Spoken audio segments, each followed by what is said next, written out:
আবার শাস্তি দিয়েছে। আল্লাহ রাসূল বলছে যেই সমাজে জেনা ব্যভিচার ঘুষ দুর্নীতি বেড়ে যায় সেই সমাজে প্লেগ রোগ আসে, ডাক্তারদের অজানা এরকম হঠাৎ রোগ আসবে, মানুষ হঠাৎ স্ট্রোক করে মারা যাবে, তার নাম হলো জেনা। তার নাম কি? আজকে বাংলাদেশের প্রলপন্থা কান্ট্রি আসিয়া কাঁদিয়ে জানিয়ে গেলেন বাংলাদেশকে, গোটা বাংলাদেশ আসিয়ার কাছে গিয়ে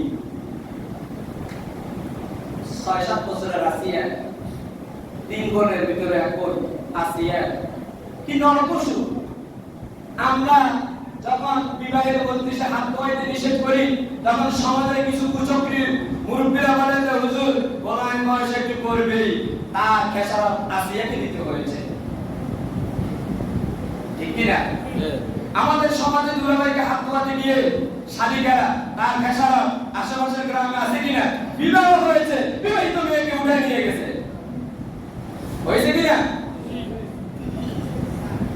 কিছু মিডিয়া আছে আসছে, কিন্তু বহু জিনিস যে অগোচরে অজান্তে হয়ে যায় তা কি আমরা জানি না। একটা বিবাহিত মেয়ে বিবাহ হচ্ছে, তার স্বামী আছে, ওই মেয়েকে যদি আরেকজন পুরুষ উঠায় নেয়, ১০০০ বার বিবাহ হইল, আগের স্বামী যতক্ষণ পর্যন্ত তাকে তালাক না দিবে, তার সাথে লেনদেন চুক্তি সম্পূর্ণ বিলাপ না হবে, ততক্ষণ পর্যন্ত কাবা শরীফের ইমাম কাবার চত্বরে যদি বিবাহ হবে না, যা হবে সব জেনে হবে, যত সন্তান হবে, যারও সন্তান হবে, হলাতে জানি হবে। আমি যে আমার বাপ দাদাদের ফতোয়া দিছি, আপনি এক দোকানে বাকি করেন, সেই দোকানের টাকা হালকাটা পেমেন্ট না দিয়া কোন সরবরাহ দোকানে যাবেন? আমি হাজিপাড়া এক দোকানে বাকি করে আমি ২৯,০০০ টাকা একদিনে দিয়ে দিয়েছি, এরপর অন্য দোকানে যাই নাই। এটা একটা উদাহরণ দিয়েছি বোঝার জন্য।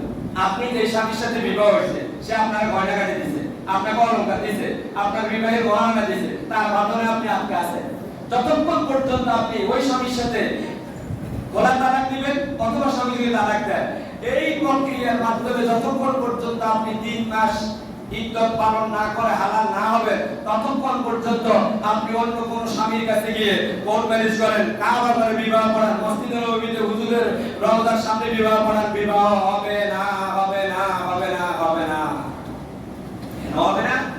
আপনার বাসসজ্জায় যে স্বামীর সাথে আপনার রাত্রি যাপন হয়েছে, সেই রাত্রি যদি আপনি কনসিভ হয়ে থাকেন অথবা কনসিভ না হয়ে থাকেন, পরবর্তীতে যেই ছেলের সাথে আপনি ভেগে গেলেন, সেই ছেলের সাথে রাত্রি যাপনের কারণে যদি কনসিভ হয়, তাহলে এখানে সন্তানটা কাজ ধরবে। তাহলে ইউরোপ আমেরিকা তারা তাদের বাবাকে নির্ণয় করার জন্য কয়েক আদালতে যেতে হয়, শেষ পর্যন্ত বাচ্চা বলে আদালতকে এই আমেরিকায় থাকতে চাই না, যে আমেরিকায় বাবাকে নির্ণয় করার জন্য কয়েক আদালতে যেতে হয়।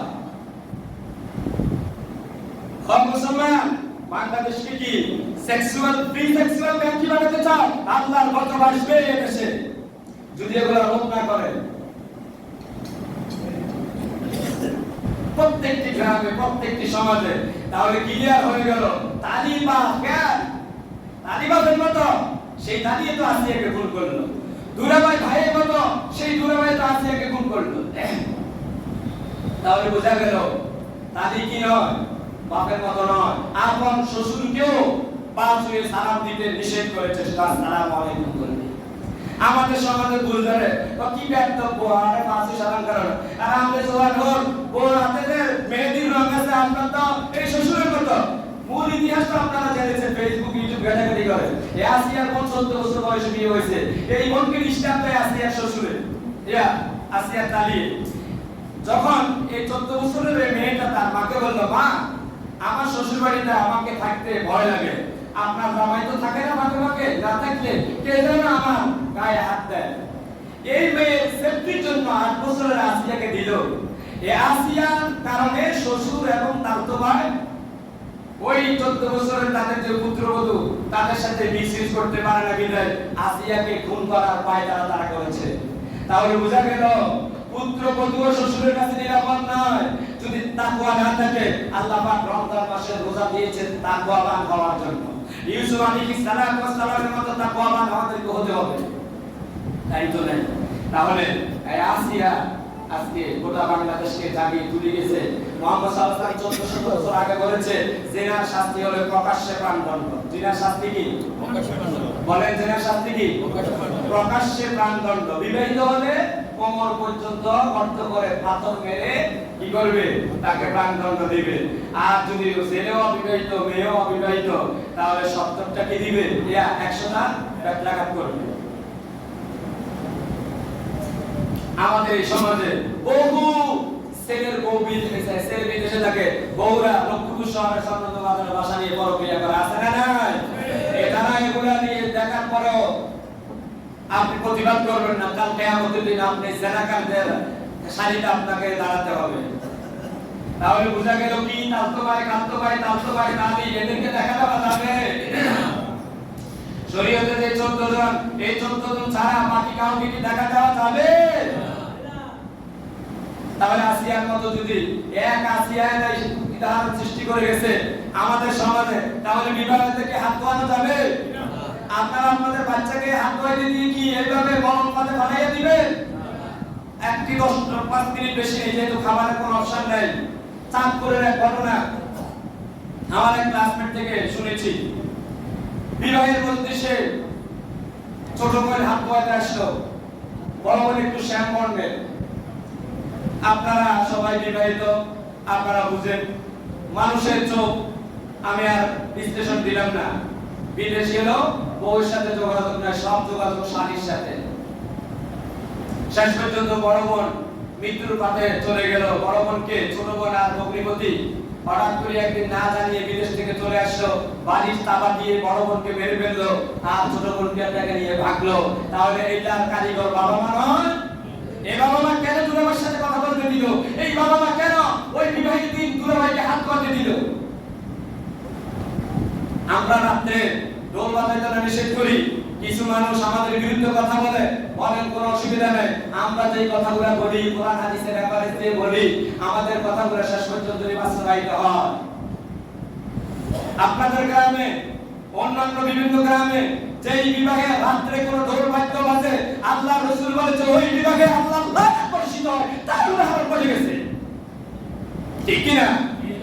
যেই বিবাহে রাত্রে ঢোল বাদ্য বাজে, ওই বিবাহেতে আল্লাহ লানত বর্ষিত হয়, ওই পরিবারে শান্তি হয় না। তার ডিসটেন্স 6 মাস লাগে নাই, 6 দিন লাগে নাই, অল্প কয়েকদিনের ভিতরে এসে গেছে, ঠিক কি না? আমি কি ভুল বললাম না বাস্তব? আল্লাহর রাস্তে দুই হাত তুলে বলি, ও বাবারা ভাইরা, আপনাদের সাথে আমার শত্রুতা নেই। আমি প্রায় বলি আপনাদের সাথে আমার কোনো দ্বন্দ্ব নেই, আপনাদের সাথে আমার ঈমানের সম্পর্ক, আখিরাতের সম্পর্ক আপনাদের সাথে আমার হবে। আপনাদের সাথে আমি একাত্রে একই জান্নাতে যেতে চাই। আপনারা কালকে আমাদের দিন আমাকে যাতে আসামি কাজ করায় তা না করার, সেজন্য আমি খুলে খুলে কথাগুলো বলি। আজ থেকে তাওবা করেন। শরীয়তে যে 14 জন টাকা দিতে পারবে এরা সারা বাকিদেরকে আমরা টাকা দিতে দেব না। আপনার মেয়ের নিরাপত্তা আপনি নিশ্চিত করুন। আপনার মেয়ের নিরাপত্তা কে নিশ্চিত করবে? বহু পয়সা আমার পরিবারের শান্তি নেই, লিখিত দিলাম। বহু পয়সা আমার পরিবারের শান্তি নেই, ওই পর্দা লঙ্ঘন করার কারণে। এটা ইসলামের বিধান, এটা শিয়ারুল ইসলাম। আল্লাহ আমাদেরকে নিজেদের ছেলেমেয়ের নিরাপত্তা দেওয়ার জন্য ইসলামিক শরীয়তের যে বিধানগুলো আল্লাহ পাক দিয়েছে সেগুলো ফলো করার জন্য কবুল করুন। হাদা মা ইনদি ওয়া বিআলমিল্লাহি আলাইহি তাওয়াক্কালতু ওয়া ইলাইহি। আসসালামু আলাইকুম ওয়া রাহমাতুল্লাহি ওয়া বারাকাতুহু।